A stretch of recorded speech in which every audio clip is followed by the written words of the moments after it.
Hello everybody, welcome to some more Kerbal Space Program, some more BD Armory and another aircraft tutorial. Previously in these tutorials we've discussed designing a simple craft that will fly reasonably well, setting up a basic armament, putting it into a simple fight, that sort of thing. But today we're going to move on to more intermediate steps, things you might want to consider when designing a fighter craft. In the background you can see a fight I've made between two of my Red Hawks and two of Maximus Light's AC Shindons. I was just testing some tweaks I've made to the Red Hawk just to see if they were effective, and they weren't particularly in this fight, but that's not important. We'll be seeing both of these aircraft later on. But for the moment, let's start with something a little bit simpler. So to start with, we are going to look at wing surfaces and control surfaces. In previous videos we've already discussed getting all the basic components together into a craft that will fly, but getting your wing surfaces and control surfaces right really is key to making sure you have an effective airframe that will fight competitively. This is a craft I have just thrown together for our purposes here today. A couple of notes. First of all, that rear landing gear is a little close together. You wouldn't want to land on anything other than the runway, and even then it's going to be a little bit hit and miss, but it's okay for our purposes in this in that regard. And also just the one air intake. Now for your own craft you'll want to make sure you've got sufficient air intakes and maybe a little bit of redundancy just in case one of them gets taken out, but that's all we really need to say on that issue. Now, previous videos we talked about the centre of mass and the centre of lift, and making sure the centre of lift is behind the centre of mass. So I've just thrown together a load of components pretty much as they come. I've made sure the centre of lift is a little way behind the centre of mass, not too much, because we want to make sure this craft can turn quite quickly. Don't we? Taking this craft up into the air, however, and it very quickly becomes apparent that something's not quite right. We can turn the craft to point in a different direction quickly enough, but it doesn't really turn in the sense that it just sort of keeps going in the same direction for a while. The prograde vector doesn't catch up to the direction we're pointing very quickly. It's like the 3D equivalent of a skid. We're trying to turn too hard and our wings don't have enough aerodynamic grip on the air for us to accomplish it properly. And this can lead to problems. We start to sort of lose control a bit.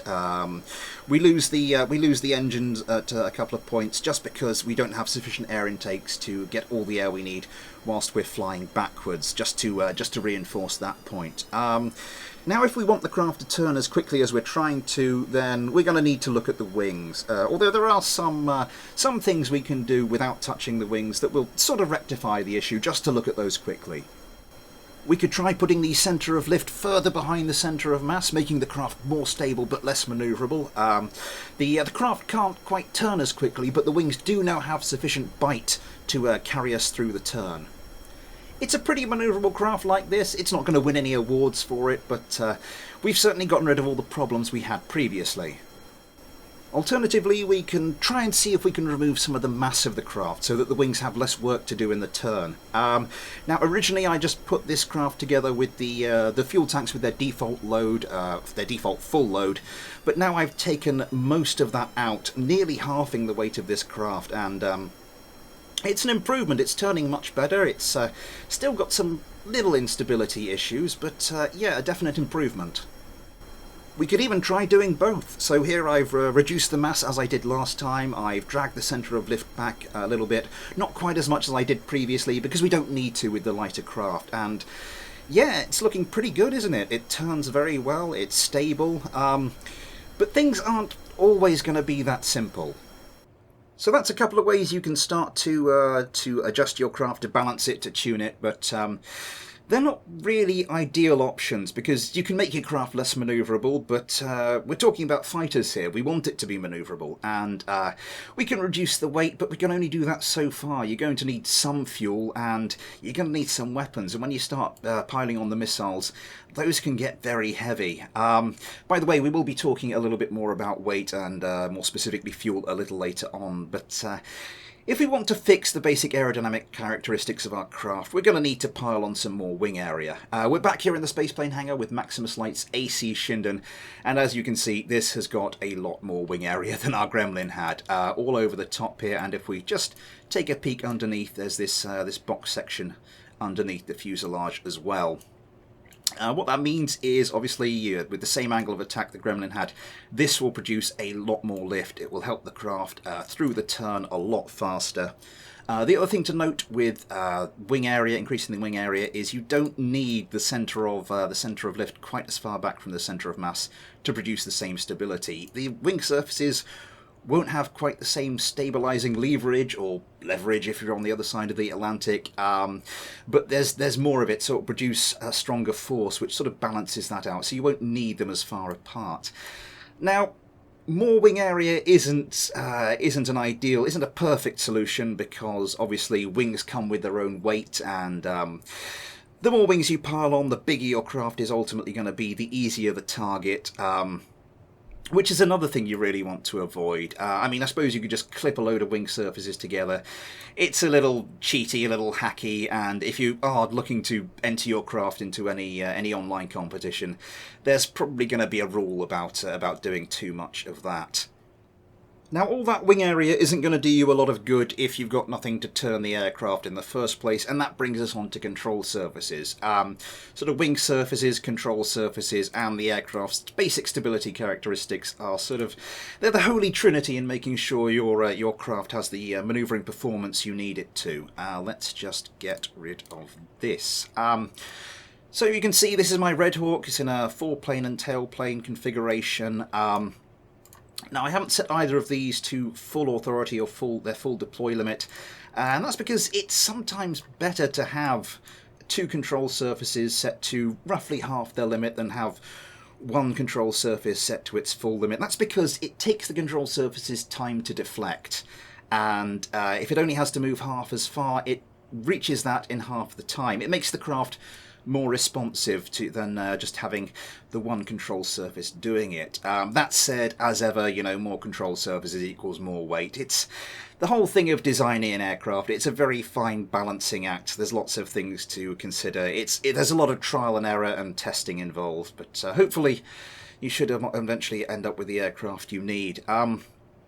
The other thing to consider is how much leverage your aircraft's control surfaces have over the craft. You can see that if I bring up the centre of mass, that's sort of the pivot point. So we can see that the foreplane, the canards here, they're a little way away.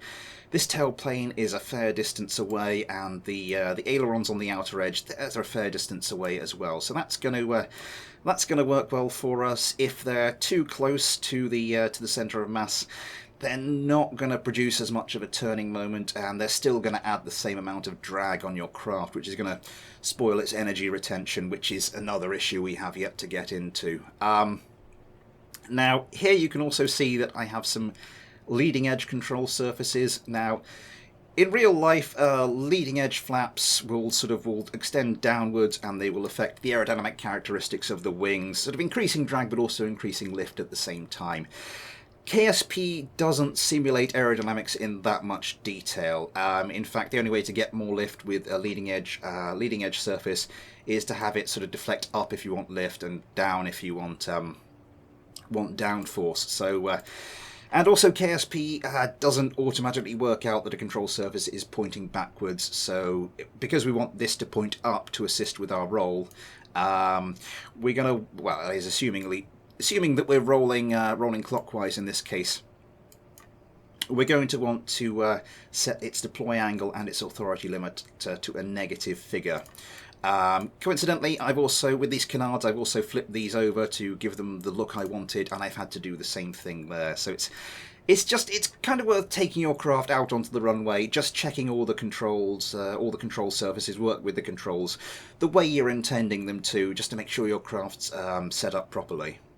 Now, originally I wanted these leading edge control surfaces to also help with the manoeuvring with the pitch, but you can see this one, it might be worth it, but there's not going to be a lot of leverage around the centre of mass. This one would just be entirely pointless, so I've just I've just turned that off of everything, and I just use that as flaps if I needed to.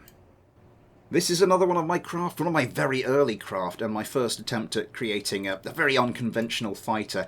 This is my Dragonfly, and I still like this one, but there's a host of design problems with the control surfaces here.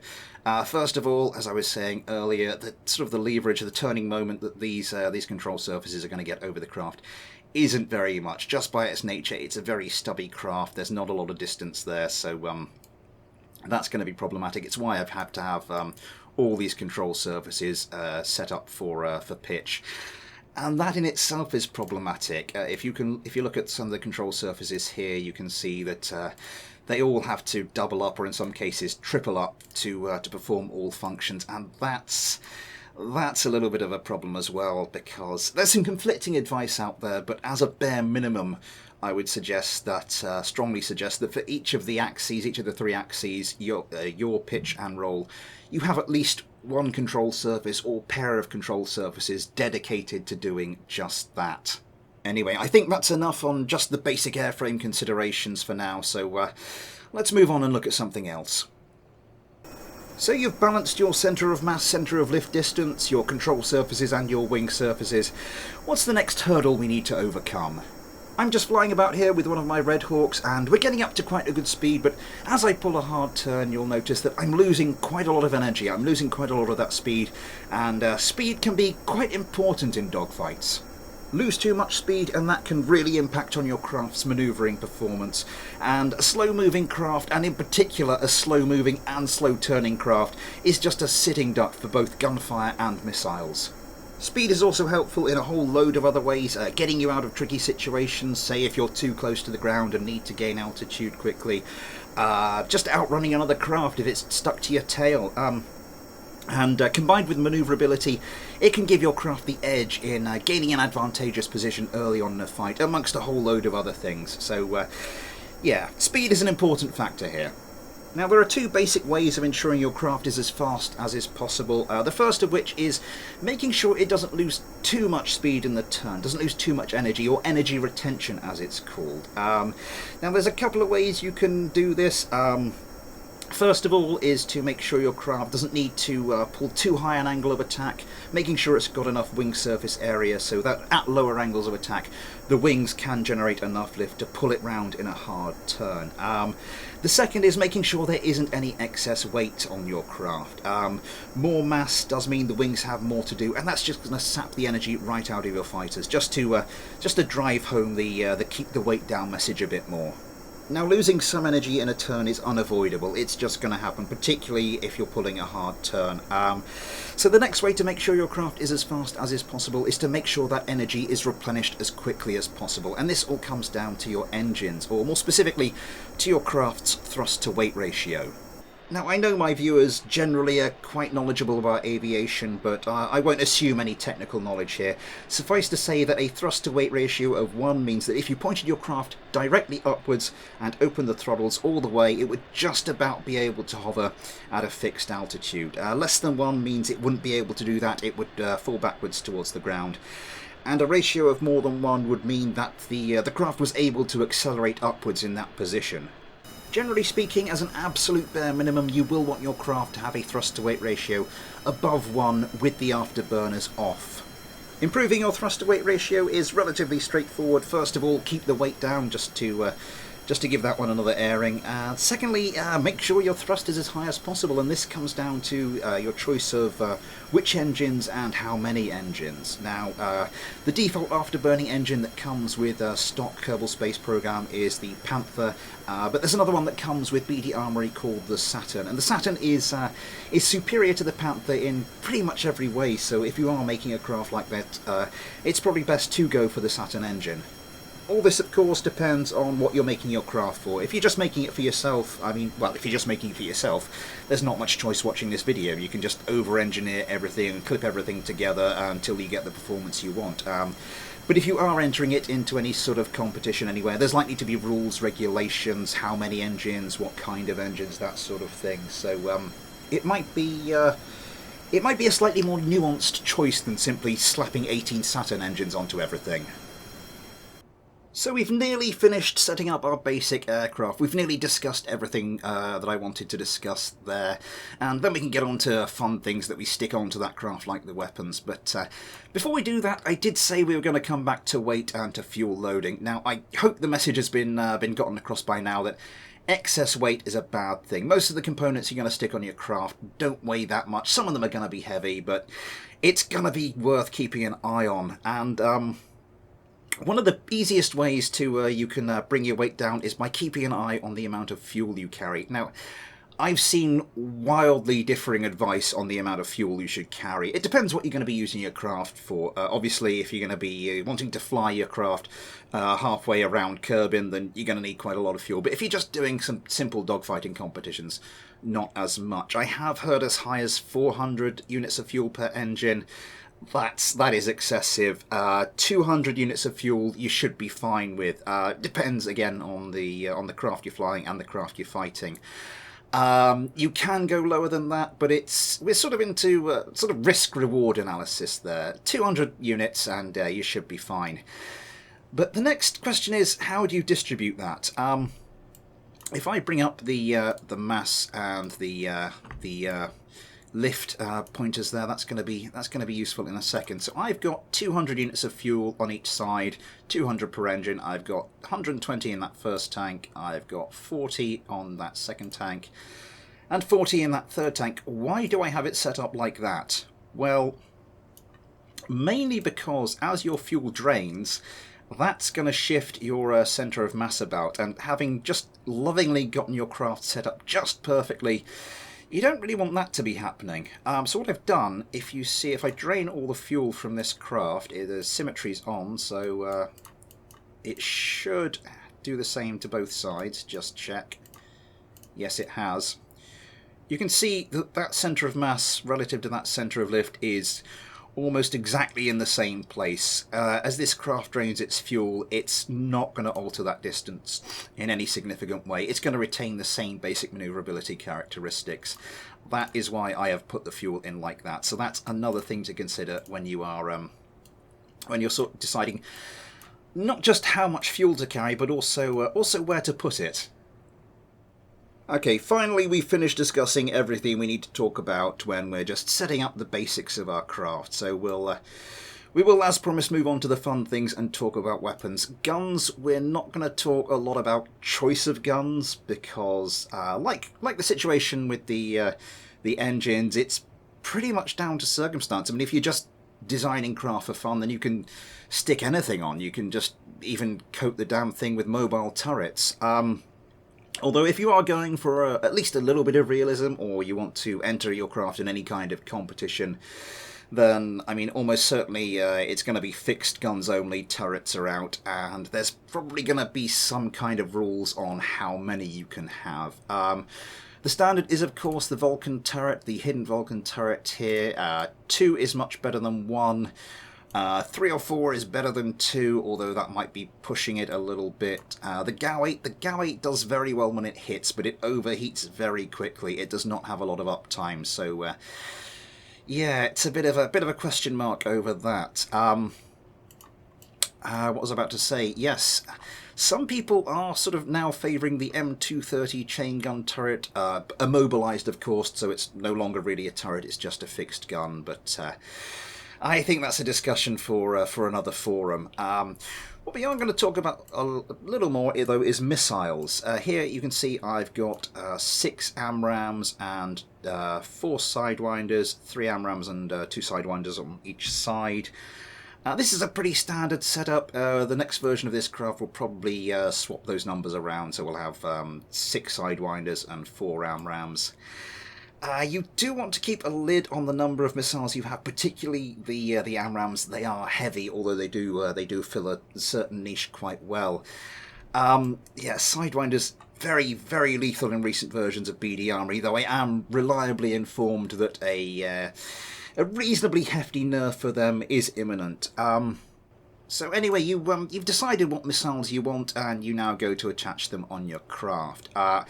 I'm not going to get involved in the physics of it, really, but basically you want to keep your missiles as close as reasonably possible to the centre line of your craft. It means the mass of the missiles won't mess, that's a lot of M's there, won't mess too much with the roll performance of your craft, and definitely the heavier ones sort of further inside than the lighter ones, like the Sidewinders. And it does mean you can't just stick hundreds and hundreds of missiles on your craft and not expect there to be any performance decrease. I remember there was...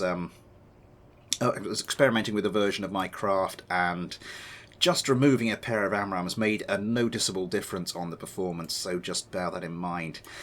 The next thing to consider is how to set up your weapons. You've got your longer range missiles like the AMRAAMs, your shorter range missiles like the Sidewinders, and your guns.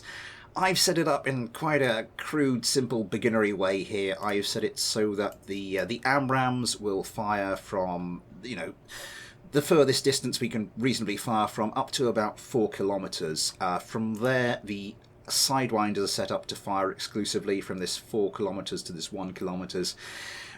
I would say with the current missiles as they are, it's probably optimal to up this to about 4.5, maybe even 5 actually, as the where you switch from AMRAAMs to Sidewinders. And then once we're into 1 kilometre, the guns take over.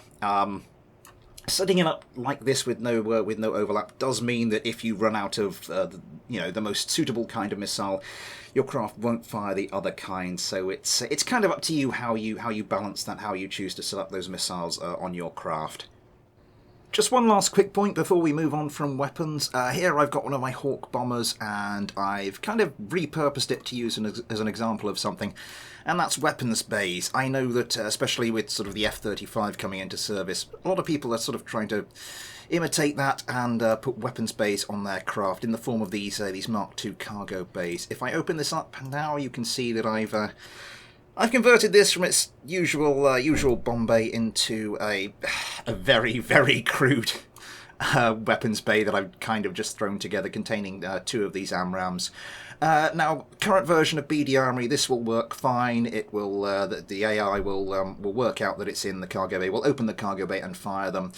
Well, provided you make sure that the in cargo bay checkbox is on true. So just make sure that's on, you should be fine.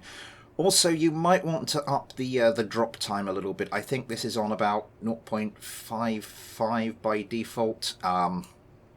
If I'm putting weapons in a weapons bay, I will up that to 1, just to make sure the weapons have a chance to drop and clear the aircraft. And also, it can be a little bit buggy. If there's some kind of obstruction, the missiles will be very reluctant to fire, so just make sure they've got a sort of a clean exit out of the cargo bay there, and everything should be fine. And so we move to any other business. Just the last little bits we might want to consider when designing our craft to make sure it's as good as it can be. First off, we're going to talk about countermeasures. Now, the basic countermeasure units, I've got a couple of them here. You can see these are chaff units. I've got 2 either side on this, the slightly retweaked version of my Red Hawk. Now, chaff isn't really that much of a problem. I mean, 4 of these just placed like that should do you fine. There's not really much of a problem avoiding AMRAAMs in the current game. Sidewinders are, as we've discussed, a little trickier to dodge at the moment, but as I said, they will be getting nerfed before too long. You might want to consider placing your flares, though, so that they end up as far away from your craft as is possible, so that if a Sidewinder does target your flares, you don't get caught up in any proximity blast. I've just tried to start doing that here. I've placed the flare dispensers on the underside of my craft because pulling a turn up is much more common than pulling a turn down, and also I've given them a slight angle backwards to try and eject them that little bit further from the craft. Something you might want to consider there. There are other countermeasures options. You can use an ECM jammer or maybe a pair of them, just to try and limit the ability other craft have to lock onto your own fighter with radar. I've seen these spammed endlessly in some craft, but if you're just doing your craft for fun, as I've said many times, if you're doing your craft for fun, there's no limits. But if you're looking to add a touch of realism or enter it into a competition, there's likely to be limits on that. A couple more things. I did mention something briefly earlier, and that's sort of the survivability of your craft. The bigger your craft is, the easier a target it is. So yeah, try and keep it small, but also, once again, bearing in mind realism competitions, there's going to be restrictions on just squashing the whole thing down into the smallest size possible. It's also worth looking at how all your parts are attached. Now, I try to make sure that everything kind of goes through the cockpit, because if the cockpit dies, especially if it's a manned fighter, then you're out anyway. But you don't want some non-essential part to be the bit that if it gets destroyed, then your whole fighter just falls into pieces. So another thing to consider. There's other stuff I could have mentioned in this episode, like in this video, like stealth. But I think that's maybe we're getting into sort of the more advanced stuff and not the intermediate stuff. So we'll perhaps leave that for another day. So that will be all for today. I just wanted to throw together this little package of hints, tips, suggestions and discussion points for those of you who are sort of looking to move on from the more basic fighter design and make your craft that little bit more deadly. I hope you've enjoyed it or found it useful. I will be looking to do a more advanced tutorial at some point, probably involving AI tuning, although I might separate that off into its own little video. We'll have to see how things pan out. If you have enjoyed today's video, found it useful, then please consider liking, subscribing, following me on Twitter, getting involved with the Discord, popping along to the Patreon perhaps, if you feel like it, and maybe helping to support the channel that way. I will be back soon with some more BD Armory stuff, and maybe a few tutorials in there as well, but until then, thanks for watching, take care, and I'll see you next time.